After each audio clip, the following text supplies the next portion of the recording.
Assalamualaikum warahmatullahi wabarakatuh. Salam sejahtera saya ucapkan. Perkenalkan, nama saya Nur Ainisa Kamil Azmi dengan nomor Indo Mahasiswa L1A021107. Saya berasal dari kelas C, program studi hubungan internasional. Adapun tujuan saya membuat video ini yaitu memenuhi tugas agama Islam yang diampu oleh Bapak Arif Nasrullah LCM. Adapun yang akan saya bahas pada video ini yaitu mengenai sholat dan berwudu. Dan yang pertama kali saya akan bahas yaitu mengenai wudu. Pengertian wudu. Wudu berasal dari kata wadu'ah yang memiliki arti baik atau bersih. Wudu dalam istilah syara' memiliki arti menggunakan air pada anggota khusus yaitu wajah, tangan, dan seterusnya dengan cara yang khusus juga. Wudu merupakan salah satu cara untuk menghilangkan hadas yaitu hadas kecil. Wudu biasanya dilakukan sebelum ibadah yang mengharuskan adanya kebersihan dan kesucian dari hadas kecil bagi yang akan melakukan ibadah tersebut. Adapun perintah melaksanakan berwudu sebelum sholat terdapat pada Al-Quran surat Al-Ma'idah ayat 6. Syarat berwudu. Adapun syarat-syarat dalam berwudu ini terbagi menjadi dua syarat, yaitu syarat wajib dan syarat sah.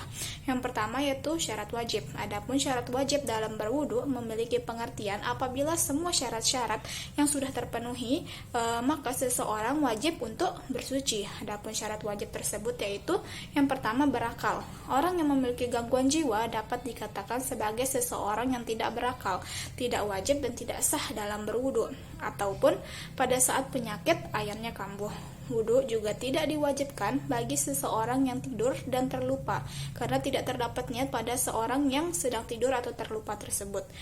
Yang selanjutnya itu balik. Seseorang yang belum balik seperti anak-anak kecil tidak diwajibkan untuk berwudu dan tidak sah pula kecuali dari seseorang yang mumayyiz. Mumayyiz merupakan anak yang memiliki umur sudah mencapai sekitar 7 tahun yang dianggap dapat membedakan antara yang benar dan yang salah. Yang selanjutnya yaitu Islam. Islam merupakan syarat wajib dalam melakukan wudu, karena orang kafir tidak diperintahkan menunaikan ibadah dan hukum-hukum syariah lainnya. Oleh karena itu, orang kafir tidak diwajibkan berwudu, karena mereka tidak melaksanakan hukum-hukum syariah tersebut. Yang selanjutnya yaitu mampu menggunakan air yang suci dan mencukupi. Wudu tidak wajib dan tidak sah apabila tidak menggunakan air yang suci dan menyucikan, serta mencukupi untuk berwudu. Air yang mensucikan yang dimaksud yaitu air yang bersumber dari hujan atau keluar dari bumi dan yang belum pernah digunakan untuk bersuci. Terdapat sedikitnya ada 7 macam air yang dapat digunakan untuk berwudu, yaitu air hujan, air laut, air sumur, air sungai, air salju, air embun, dan air telaga. Selanjutnya itu hadas. Orang yang sedang dalam keadaan memiliki wudu tidak diwajibkan mengulangi wudu, yaitu berwudu atas wudu yang belum batal. Jika terdapat hadas besar, maka hendaknya hadas tersebut dibersihkan terlebih dahulu dengan mandi, kemudian melaksanakan wudu lagi. Hal ini dikatakan penting karena wudu merupakan bagian terpenting dalam mensucikan diri. Yang selanjutnya itu suci dari haid dan nifas. Seseorang wanita yang sedang haid atau mens tidak bisa melakukan wudu serta sholat. Mereka juga dilarang sholat dan membaca ayat Al-Quran. Secara otomatis, syarat wudu pun tidak perlu dikerjakan apabila seseorang wanita mengalami haid atau nifas. Selanjutnya yaitu mengetahui wajib fardu wudu. Fardu wudu ada 6, yakni niat, membasuh wajah, membasuh kedua tangan, mengusap kepala, membasuh kedua kaki sampai mata kaki, dan tertib. Yang selanjutnya yaitu syarat sah. Syarat sah adalah perkara yang menjadikan sahnya amalan bersuci. Adapun yang termasuk dalam syarat sah berwudu itu adalah yang pertama yaitu meratakan air suci yang ke atas kulit, yaitu meratakan air ke seluruh anggota yang wajib dibasuh hingga tidak ada bagian yang tertinggal. Perbuatan ini bertujuan untuk meratakan air pada seluruh bagian kulit. Oleh sebab itu, jika terdapat bagian sebesar jarum yang tidak terkena air, maka wudunya tidak sah. Yang kedua yaitu menghilangkan apa saja yang menghalangi air sampai ke anggota wudu. Dengan kata lain, tidak terdapat suatu penghalang yang menghalangi air sampai ke kulit seperti lemak, minyak, dan termasuk juga kotoran mata dan cat kuku bagi perempuan. Namun, minyak biasanya tidaklah menghalangi air sampai ke kulit. Yang selanjutnya yaitu orang yang berwudu itu adalah mumayyiz, maka tidaklah sah wudunya seorang bayi yang belum mumayyiz. Ini adalah bentuk hipotesis yang barangkali dibutuhkan oleh seseorang yang berkata bahwa bayi atau anak kecil dilarang memegang mushaf apabila belum berwudu. Yang selanjutnya itu tidak terdapat perkara-perkara yang menafikan wudu atau berhentinya perkara-perkara yang membatalkan wudu. Maksudnya adalah berhentinya semua hal yang dapat menyebabkan batalnya wudu sebelum wudu itu dimulai, selain bagi orang-orang yang uzur seperti berhentinya darah haid, nifas, air kencing, dan semacamnya. Begitu juga yang disyaratkan berhentinya hadas ketika sedang melakukan wudu. Karena apabila seseorang keluar air kencing ketika sedang wudu, maka wudunya batal dan menyebabkan wudu itu tidak sah.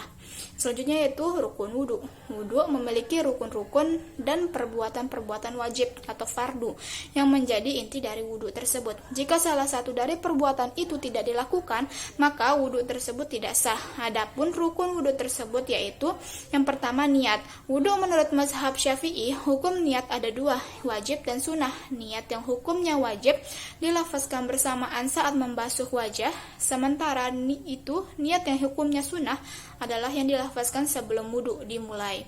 Sehingga kita bisa memilih untuk melafazkan di lisan atau hanya secara batin.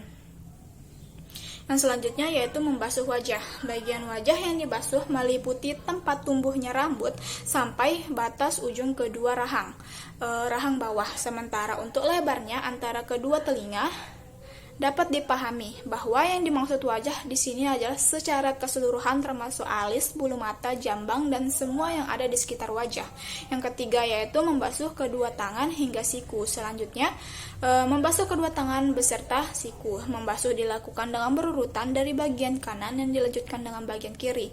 Yang selanjutnya itu mengusap sebagian kepala. Sebagian kepala yang dimaksud adalah bagian depan rambut hingga atas. Untuk perempuan cukup mengusap bagian kepala saja, tidak sampai ujung rambut. Yang selanjutnya yaitu membasuh kedua kaki hingga mata kaki. Bagian kaki yang dibasuh mulai dari telapak kaki hingga mata kaki.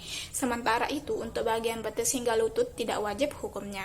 Yang terakhir yaitu tertib. Tertib adalah melakukan rukun wudu secara berurutan, artinya mendahulukan mana yang harus dahulu dan mengakhiri mana yang harus diakhirkan. Namun imam mazhab yang empat telah berbeda pendapat tentang rukun wudhu ini. Akan tetapi yang telah ditetapkan dalam Al-Quran ada 4, yaitu membasuh muka, yang kedua membasuh kedua tangan sampai dengan 2 siku, yang ketiga yaitu menyapu kepala baik seluruhnya atau sebagian daripadanya, yang keempat yaitu membasuh kedua kaki sampai dengan kedua mata kaki. Selanjutnya itu hal-hal yang membatalkan wudhu. Yang pertama, keluarnya sesuatu dari kedua jalur, kubul dan dubur.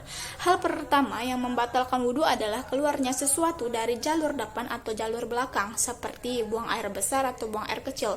Begitu juga cairan yang keluar karena syahwat yang dialami laki-laki dan perempuan, atau wadi, cairan yang keluar karena kelelahan atau keluar yang setelah kencing, atau sesuatu yang tidak biasa keluar dari kedua jalur tersebut seperti cacing, darah, dan lain-lainnya.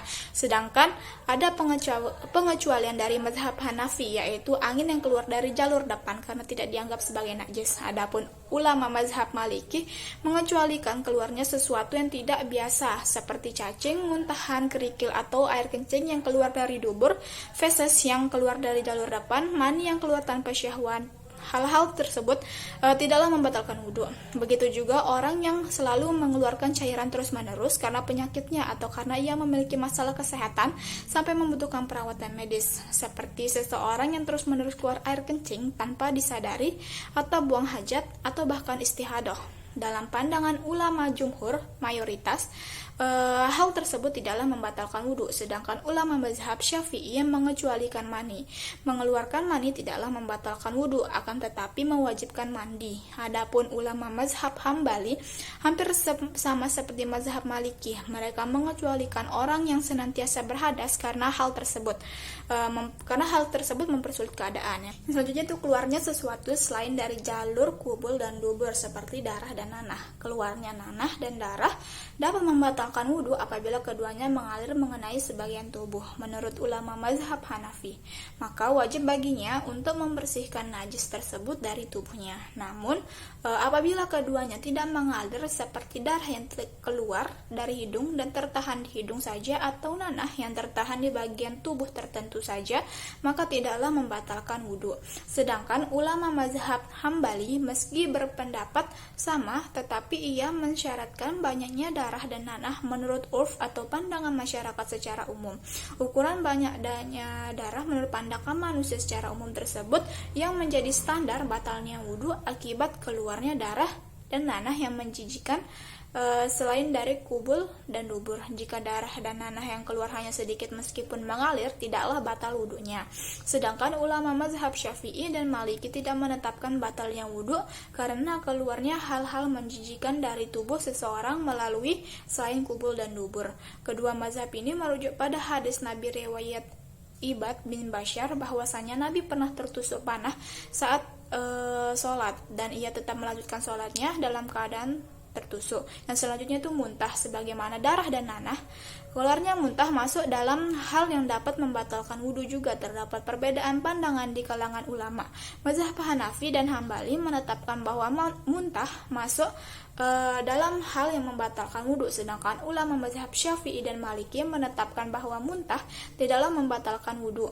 Yang selanjutnya yaitu hilang akal. Hilang akal, baik yang disebabkan sakit atau mabuk, atau pingsan atau tidur, dapat membatalkan wudhu. Kala seorang itu tidur, ia tidak akan menyadari apa yang terjadi pada tubuhnya, termasuk apakah ia kentut atau tidak.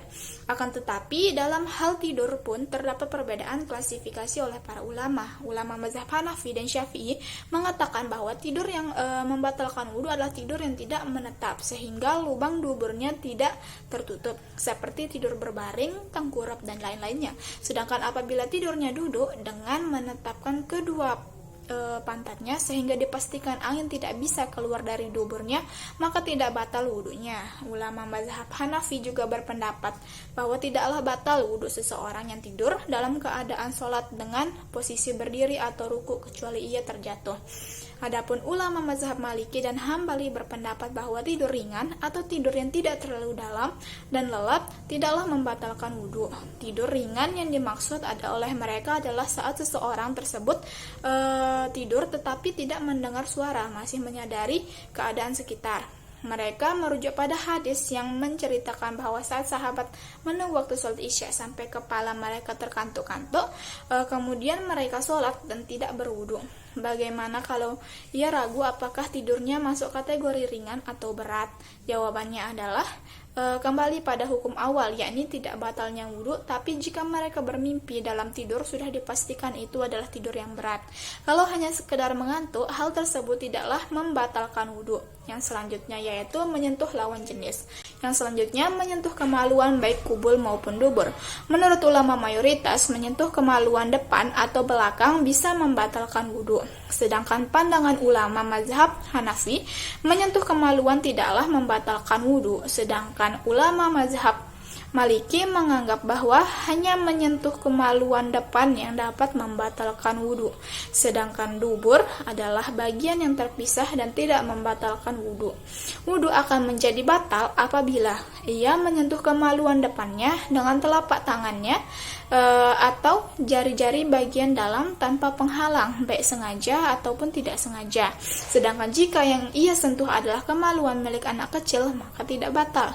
Adapun ulama mazhab Syafi'i dan Hambali menganggap bahwa wudhu menjadi batal apabila menyentuh kemaluan depan dan belakang, baik miliknya sendiri atau milik orang lain, baik kemaluan manusia yang masih hidup atau mayit, orang dewasa atau anak kecil, sengaja atau tidak sengaja. Yang selanjutnya yaitu tertawa terbahak-bahak. Tertawa terbahak-bahak bisa membatalkan wudhu hanya dikeluarkan oleh mazhab Hanafi, sedangkan ulama mazhab lain tidak berpendapat demikian. Mereka merujuk pada hadis Nabi yang mengatakan bahwa siapapun di antara kalian yang tertawa terbahak-bahak diperintahkan untuk mengulang sholat dan wudhunya. Akan tetapi pendapat ulama mazhab Hanafi tidak begitu unggul. Ulama mayoritas tidak menjadikan tertawa terbahak-bahak sebagai alasan batalnya wudhu. Hanya saja ia dapat membatalkan sholat dan wajib wajib mengulanginya. Yang selanjutnya itu memakan daging unta. Memakan daging unta dapat membatalkan wudhu menurut ulama mazhab Hambali. Mereka merujuk kepada hadis Rasulullah riwayat Al-Bara bin Azib yang berbunyi, Rasulullah ditanya tentang unta, maka Rasulullah menjawab, berwudulah karenanya. Dan ia ditanya tentang kambing, maka ia menjawab, tidaklah perlu berwudu karenanya. Hadis riwayat Muslim dan Abu Dawud. Akan tetapi ulama mayoritas tidak berpendapat demikian karena merujuk hadis Rasulullah riwayat Jabir, yaitu dua perkara terakhir dari ketetapan Rasulullah SAW adalah meninggalkan wudhu dari memakan yang disentuh api. Hadis riwayat Daud, At-Tirmizi, Ibnu Majah. Hadis ini sahih. Memakan yang disentuh api artinya memakan yang dimasak. Hadis ini menurut ulama jumhur sudah tidak berlaku. Jikalau benar memakan masakan yang dipanggang dapat membatalkan wudhu, maka para khalifah di Khulafah Rasyidin pasti akan membenarkan hal itu. Jadi ulama jumhur bersepakat bahwa makan daging unta atau masakan apapun yang dipanggang tidaklah membatalkan wudhu. Yang selanjutnya itu memandikan mayit. Menurut ulama jumhur, memandikan mayit dapat membatalkan wudhu, baik mayit laki-laki maupun perempuan, baik dewasa maupun anak kecil, baik muslim maupun non-muslim. Berdasarkan hadis dari Ibnu Umar dan Ibnu Abbas, keduanya diperintahkan untuk memandikan mayat dan diperintahkan wudhu setelahnya, karena saat memandikan mayat tidak mungkin tidak menyentuh kemaluan. Yang selanjutnya yaitu ragu-ragu dalam berwudhu. Terdapat khilaf di antara ulama. Ulama mazhab Maliki, jika seseorang muslim merasa yakin kalau dia suci atau minimal dia mengira-ngira kalau dia masih suci, lalu merasa ragu apakah dia hadas atau belum, maka wajib baginya untuk berwudhu. Sedangkan menurut ulama jumhur, wudhu tidak batal jika terdapat keraguan kesucian di dalamnya. Misalnya, seseorang yang merasa yakin dia suci, tapi di saat bersamaan ia ragu kalau dia berhadas, maka ia merujuk pada keyakinannya. Artinya, wudhu tidak batal hanya karena terdapat keraguan. Yang selanjutnya itu apapun yang mewajibkan seseorang untuk mandi, yang dimana pernyataan tersebut sudah disetujui oleh keempat imam mazhab. Cukup sekian penjelasan mengenai wudhu dari saya. Selanjutnya yaitu kita akan membahas sholat.